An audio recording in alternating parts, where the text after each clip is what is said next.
The Highway 401 Mystery, The Murder of Lynda Shaw. On Easter weekend in 1990, a young engineering student vanished along one of Canada's busiest highways in Ingersol, Ontario at a rest stop. Her car was found, her food was untouched, but Lynda Shaw was gone. What happened that night would shock Ontario and leave a lasting legacy. Lynda Shaw was a bright, ambitious student studying mechanical engineering at Western University in London, Ontario. She was known for her academic success, leadership, and had a promising future ahead. On April 15, 1990, Lynda was driving back to school after visiting her family for Easter.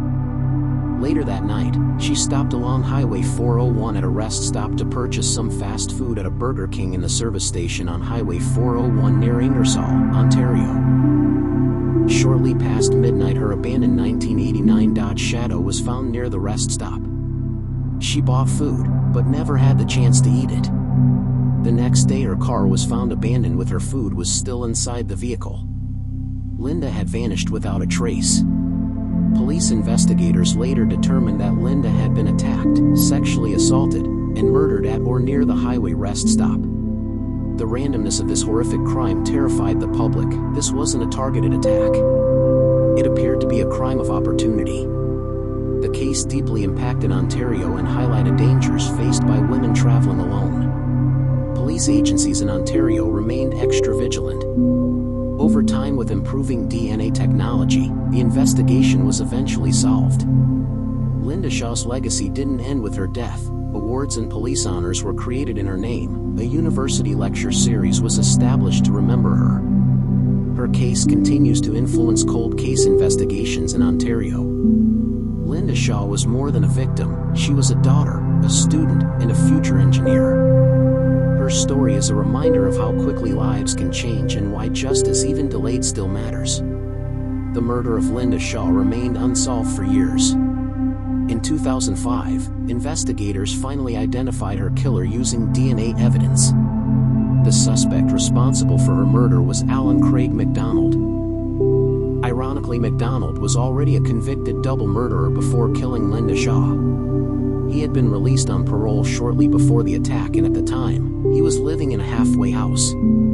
Despite being eventually identified through DNA, MacDonald was never tried or convicted for Lynda Shaw's murder. Why, you might ask? He died before he could be charged or brought to court. MacDonald committed suicide before justice could be served.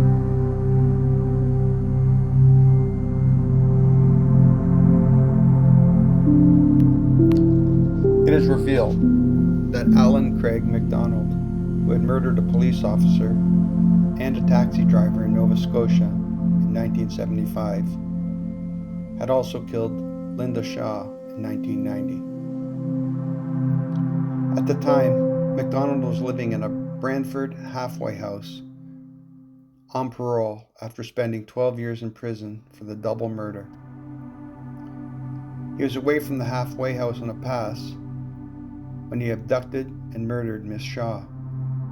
MacDonald eventually committed suicide by shooting himself in a telephone booth in 1994. It is beyond comprehension why a two-time convicted murderer is out on parole in the first place, let alone walking away from a halfway house on a pass. In all likelihood, Lynda Shaw would be alive today if MacDonald was denied parole.